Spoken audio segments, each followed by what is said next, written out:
Hey guys, this is Jason Morris from Real Estate Agents That Really Work. And so zBuyer. Okay. I have a lot of questions about zBuyer, and the key to it is in the follow up. Now the initial calls. Now every once in a while you'll get one on the initial call. I listed one over the weekend. The call came through. I seen the lead come through on Friday. I picked up the phone, called the guy immediately. Didn't get him. Sent him a text almost immediately going, hey, just send the text something really, really simple. Hey, this is Jason Morris from eXp Realty. Uh, when um, when is a good time to call you about your home? Again, the guy texted me back like 20 minutes later, going, hey, I'm hard of hearing. I don't talk on the phone much. And it's like, oh man, that's fantastic. I was now after I called him, I was the first guy after I called him. This guy went on all these different websites and filled out, I don't know, filled out. He wanted to sell his house on everything. So this guy told me that he had 14 realtors call him after he talked to me and set up an appointment. The reason why I got the listing was because I was first. I mean, that's a big part of the reason. Anyway, um, but now there's a lot of people. Like I went on one last week. It was around a 170, $180,000 house. It was a nice house, 2 acres. This lady I'd been following up with for probably 2 months. I think she came through the site in October, and I've been following up with her and leaving her voicemails. And most of the time, they're just, "Hey, this is Jason Morris from eXp Realty. I saw you wanted to sell your house. If you could give me a call, my number is 843-455-7111." Oh, and so I leave that voicemail, and I leave that voicemail 10, 12, 15 times. I send texts that just say, hey, are you still looking to sell your house? This is Jason Morris from eXp Realty. Are you still looking to sell your home? So I send texts like that. Now, the frequency of my follow up, I get asked that kind of regularly here lately. The frequency of my follow up depends on the motivation of the seller. If it's somebody telling me, hey, I got to sell soon and I can't set an appointment first call, then I'll follow up again like the next day or in 2 days. If it's somebody that's like, oh, I don't want to work with realtors, I pay 3%, blah, blah, blah, I'll put them on my list to follow up like in a week because sometimes, you have to let these people fail. They've got a for sale by owner sign out front. They're in the back of the neighborhood, and they put an ad on Craigslist. They think their house is going to sell, and they're going to get multiple offers. And we know as agents that probably is not going to happen. But we have to let them go through the process and fail after they don't have any showings for a week or two. After they get calls from Craigslist asking, "Hey, will you own or finance the property? Will you will you do a rent to own? Will you do only God knows what? Let me move in and pay you when I can." I hear crazy stuff from home sellers about buyers coming from Craigslist.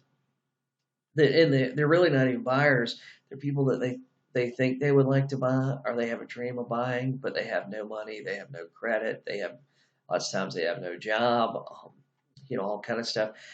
But your follow up, that's where the magic happens. Is going to be in follow up. It's not going to be in the initial call. I know a lot of us talk about over and over. We talk about the initial call. The initial call is important because you need basically the initial call is the top of your funnel. And so you make those calls just to bring people to the next level, the people you've talked to, the people you've had a meaningful conversation with, things like that. Then you put them through the rest of the funnel. You send them your pre-listing package. You send them all your stuff. And that's how you work them through the funnel and you get leads. Like a lot of people ask me, how many calls am I making a day? They ask me all these questions, but the thing is, lots of days I'm not making that many new calls. I'm just making a lot of follow-up calls. So I might make new calls for like an hour, but the most important part of my prospecting time is, new calls you got to have to get new business, but the most important part of my prospecting time is really the follow-up. Yeah, the follow-up's what's going to gonna get the listing for me. I mean, the new call, lots of times, every once in a while I set appointments, but the follow up is where I set most of my appointments and get most of my listings. And some people, I'll follow up with them 8, 10, 12, 15 times, and we just base it on motivation. I mean, just because somebody is you talk to them today and they're mean and they don't want to list with you, that doesn't mean that they're not going to want to list tomorrow. I mean, because they're not rejecting you, they're just rejecting the idea you're presenting them today. So these these people, if you're using zBuyer, these people that are coming through there, okay, if you call them the first time and they don't answer, you need to send them an email. You need to send them a text. Send them a text immediately because it's easy. Even if you're going down the road, you pull over, you call them real quick when you see them come through. If you don't get them on the phone, you send them a quick text message. Hey, Mr. Seller, or hey, this is Jason Morris from eXp Realty. Are you still looking to sell your house? Or not, well, your initial text is going to be more like, when's a good time to call you? But your follow-up text is going to look like, when are you going to sell your house? But you make those initial calls. If you don't get them on day one, or if you don't get them the time it comes through, wait till like 5:30, 6 o'clock in the afternoon. Because a lot of these people that are coming through zBuyer, this is what I've seen, at least in my market. A lot of them are just your regular working class 9 to 5 type people. They have regular jobs, and after 5 is when you'll get them most of the time, because most of the time they're at work.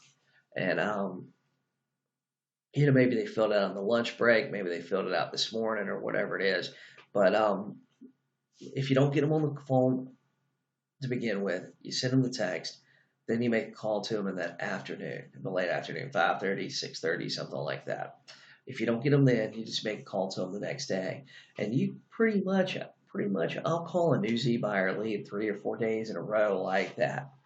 And if I don't get them on the phone, then I'll start following up like once a week, or, add them to my email list to get it emailed out to. But I don't give up on them just because, and sometimes here's the thing, they fill out that form and they get bombarded with people.